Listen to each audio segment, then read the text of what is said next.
एक तो झारखंड के स्वास्थ्य मंत्री इरफान अंसारी बेहतर स्वास्थ्य व्यवस्था को लेकर बड़े बड़े दावे करते हैं, लेकिन झारखंड में उनके दावे खोखले साबित होने लगे हैं, क्योंकि यहां पर मरीजों से इलाज के नाम पर मोटा रकम वसूला जा रहा है। मामला लोहरदगा के एक प्राइवेट अस्पताल का है। यहां पर एम्बुलेंस सेवा के नाम पर दो गरीब मरीजों से 4,500 रुपये लिए गए।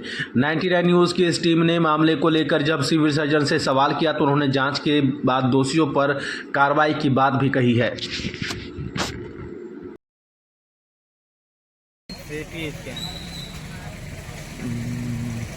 सिटी स्कैन कराने आया है। हाँ। तो एक एम्बुलेंस में कितना आदमी है? दो। तो दोनों से कितना पैसा लिया भाड़ा?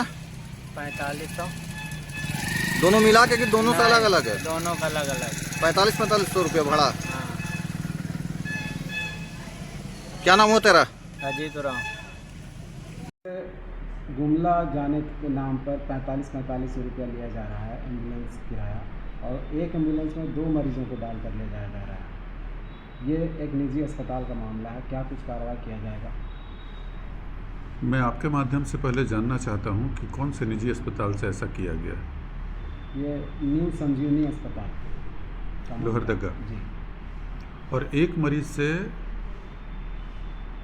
मैंने 4500 रुपया, कुल मिलाकर के दो मरीज से 9,000 रुपया सिर्फ उनको यहाँ लोहरदगा से गुमला जाने के लिए, जिसकी दूरी 50 किलोमीटर है या मैक्सिमम होगा 55 किलोमीटर होगा, और इसके नाम पर उनसे 9,000 रुपया लिया गया। तो ये तो आप जो बोल रहे हैं उससे साफ साफ लगता है कि ये तो गबन का मामला है। ये तो गबन का मामला है ना। किसी भी संस्थान से कोई एम्बुलेंस, और किस एम्बुलेंस से लिया गया है इसकी अगर सूचना हमें उपलब्ध करा दी जाए तो अगर एम्बुलेंस के नाम पर चल रहा है तो कार्रवाई होगी, निश्चित है कि कार्रवाई होगी।